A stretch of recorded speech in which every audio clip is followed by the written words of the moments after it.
All right, and we are back, hacking our way to a new road, this time on corporate travel. And we have Michael Molloy with us from the Rio Tinto Group.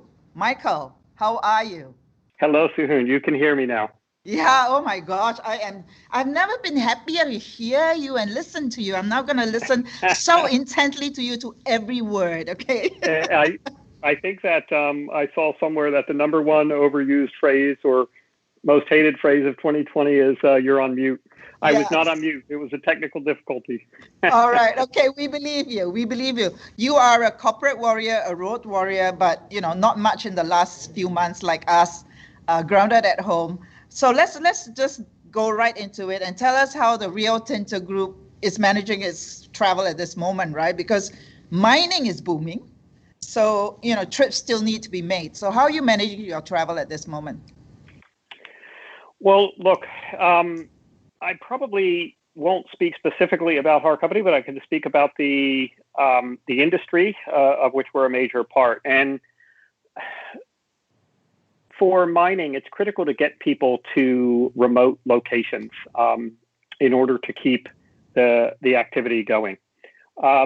So many mining companies, whether it's in Australia or elsewhere in the world, essentially, when commercial travel ceased or was reduced, stood up charter flights and stood up, types of accommodations where they could house people longer term, or perhaps had people within state, borders so that they could travel back and forth to a work site, whereas in the past they might have traveled on a couple of sectors of flights.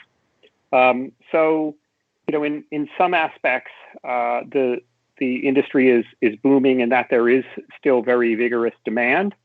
And fortunately, in most locations around the world, the companies who are engaged in this type of industry have been able to, work and still operate and be able to provide products to their customers. Right. So, Michael, I mean, the key word that we keep hearing is safety, right? And keeping travelers safe.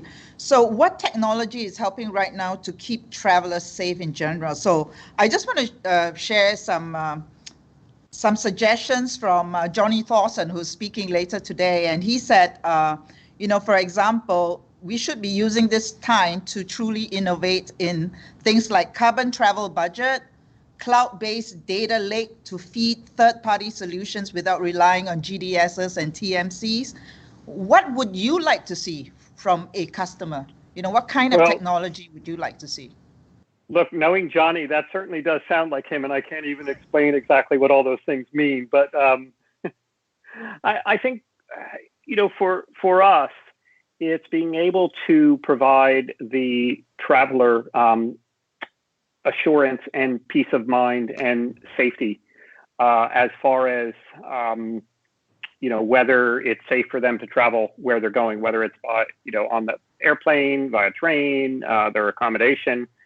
So I think any type of technologies will be very much appreciated and be very much in demand that can help support that. And I think also critical to the number one technology that's critical is information technologies. There's so much out there, whether it's health advisories, whether it's border closings, whether it's requirements for screening or requirements for quarantining or whatever. It's just no one person can almost keep track of that. So I think technologies that can scan and grab all that information, collate it, and present it to the individual traveler for their particular circumstance is going to be something that will be worthwhile.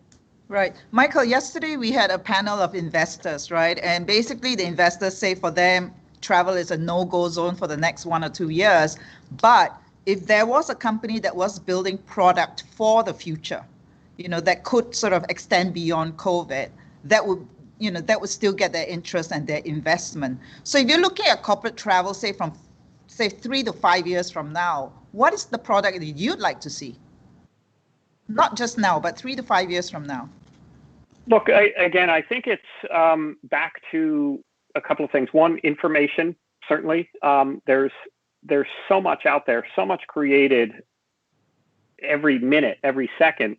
and much of it is very relevant and impactful to the traveler. So I think being able to collate that and then package it so that it's relevant for the individual traveler. Everybody may have different requirements and circumstances and so on for why they're taking a trip. Even a trip from point A to point B by 10 different people are going to have 10 different requirements, 10 different potential outcomes, and 10 times the number of different risks. So I think it's this customization of relevant information, which I see as quite important in the near term.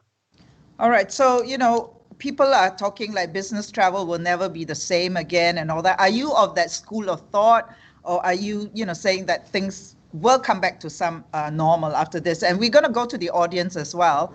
And so the audience polling there. So please type in your answer. And what is your thinking on that, Michael? Look, I've been through a number of crises, albeit smaller. Certainly remember, 9/11, even the Icelandic volcano, who nobody can pronounce, that impacted global travel for a long time. The financial crisis. But this is different, though. This Michael, is different. This is different. Definitely more impactful and probably longer lasting. However, I am of the mind that not only will travel be back, but travel will be back bigger and larger and bolder than ever, and probably sooner than we think. And the reason I think for that is really down to fundamental demographics. Demographics is something I really value and learned a lot about in the working in investment banking for a long time, albeit in travel. But I kept my ears open, and there's an unstoppable sort of wave of additional middle class, additional people with discretionary income in very large countries: China, India, Indonesia, Nigeria. Human nature means people want to interact with others and get out and travel. And therefore, again, there's going to be a dent maybe for a while. It'll take time for confidence to come back. It'll take time for some of the supply to come back, but the demand will be there. And let's, Hoon, have this conference again in 5 years and then take a look at what the levels are then. Yeah, it's interesting because yesterday we had an investor as well, Amit Anand from Jungle Ventures, and he spoke about the fact that really in Southeast Asia we have 300 million new millennials, right, whose behavior right now is so different from the predecessors. So that's kind of a very unique thing to Southeast Asia. So I believe you are right, and so I want to share a paragraph from a book that you actually gave me, and this is such a beautiful book, and it's called Peddler in Paradise, and it was written by... Got a copy of it right here. So we can swap copies, but it's an autobiography of an American traveling salesman, Al Rabin, and it was written in the 1900s. And this is what he says, right? And the most important is, he says, get a flow of salesmen crossing the boundaries and the barriers will come down by themselves, and on the first day of WiT, we had Tao from Get Your Guide, who said too, when goods don't cross borders, soldiers will. So it is so important that we get, salespeople, corporate travel back on its feet. So what can we do to get corporate travel back on its feet? Well, look, I can absolutely emphatically endorse that same sentiment. When I went to university, I thought I'd be doing international relations and diplomatic activities and diplomacy. And, that's kind of a certain niche and channel, and didn't exactly do that. But I feel in many regards, as you said, the international traveler is everyone's an ambassador for their country, whether they know it or not. And everyone is, I think, when you meet with somebody face to face, you then, it's much harder to sort of meet somebody face to face, break bread with them, and then, a week later point a gun at them. So I absolutely agree with the sentiment, and that we need to continue to have people, cross-pollinate and cross-communicate. So I think So trying let to cut me in. let me just go to our audience polling and Sure. see to my other screen here, and I'm just going to go out of frame. And basically, it says, okay, to the point that about whether they will travel again. Like the majority say yes. There's still business that needs to be done in persons. And what is the thing that needs? Can people vote now for what you need before you decide to take a business trip now? So that's, and then I'll come back to the answer later. So you know, back to the Peddler in Paradise. It had a really interesting chapter in China, and he spoke about how he was kicked out of an office in Los Angeles, which is why he then decided to travel to Shanghai to sell his perfume and cosmetics. And it was there that he did the biggest deal that set him up for life. So China, even at that time, was like the pot of gold for American companies. Personally, Michael, which is the most exotic remote place you've been to as a business traveler to sell something? Yeah. When I thought about this question, nowadays people have been everywhere, so it doesn't seem so exotic. But when I was a few years younger, I did an overseas university course in Budapest, Hungary. So this was before the walls came down and the wall came down. And the cost of living was very low, but I was also a poor student.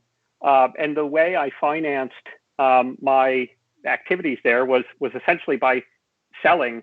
And what I sold was hostel rooms. So I would go and meet the train from the West, from Vienna every day, try to use my language skills, either English or something else. And Japanese was very good for me, and try to tout a particular hostel, and they would give me a finder's fee for every bed I filled. So that was sort of one part of it. And my other side gig, even then people had side gigs, was hopefully this isn't recorded, but black market, money trading. So it was many recorded. Years ago. Oops. No, okay. I think the statutes of limitations has fallen away, but because it was Eastern Europe, you couldn't readily trade currencies like the zloty and the lek and the dinar from the old Yugoslavia, and the forint from Hungary. You couldn't go into your Thomas Cook or Amex and trade them. So I traded again at the train station and made a little bit of additional revenue there. So those are probably the most interesting exotic things I did. Yeah, you're quite the entrepreneur. And, I think that's the thing about business travel. It gives us experiences and stories like that, right? Because this goes beyond sort of, it's the stories, the travel that we do as part of the trip. Okay, so now I want to just go into rapid fire. Actually, wait, just hold on. Okay, so to the audience who said, the question, what would you need before you decide to take a business trip now? The majority, like you said, was a clearer understanding of government protocol and processes, and then quite a few said a job, right? Because right now, I mean, a lot of people have lost jobs, so that's really critical as well. So, all right, let's go to rapid fire. What do TMCs still don't get about their customers after all this time, Michael? I would say stop order taking, and we don't want order takers. I think look where you can add real value. TMCs have an enormous amount of information and experience, and they should package that and sell it to companies. They probably have great ideas in logistics and mobility and other aspects, safety and other protocols. So I think that's what they don't necessarily get yet. Yeah, but we've been talking about value for the longest time. Every time, we talk about, how do you add value? So why is it so difficult to get the value across? Look, many buyers are still very cost focused, and some aspects of the ecosystem for travel is still very transactional.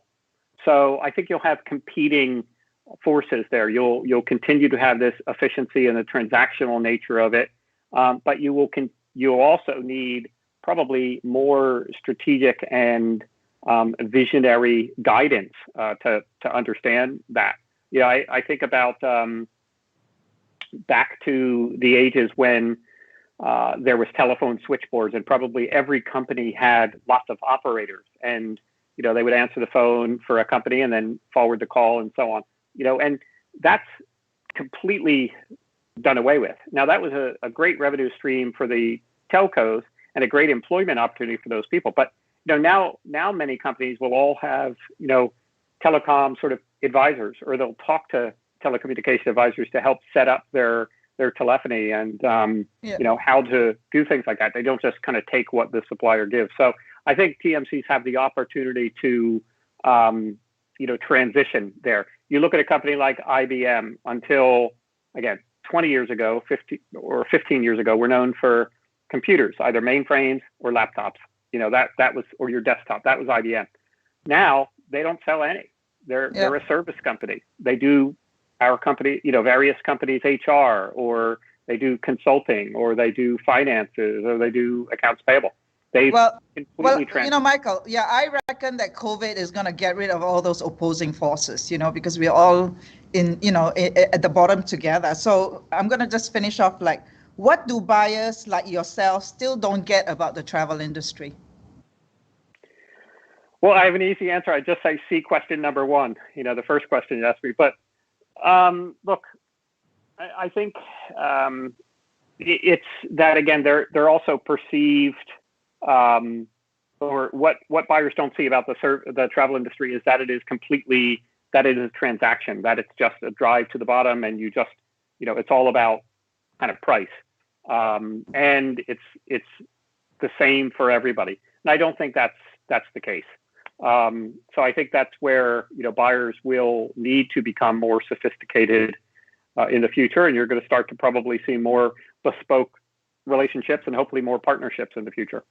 Thank you, Michael. And let's get back to paddling in paradise, hey? All right. Get back to it. See you back on the road. Thanks, Michael. Thanks a lot. Take care. Have a great conference. Bye-bye.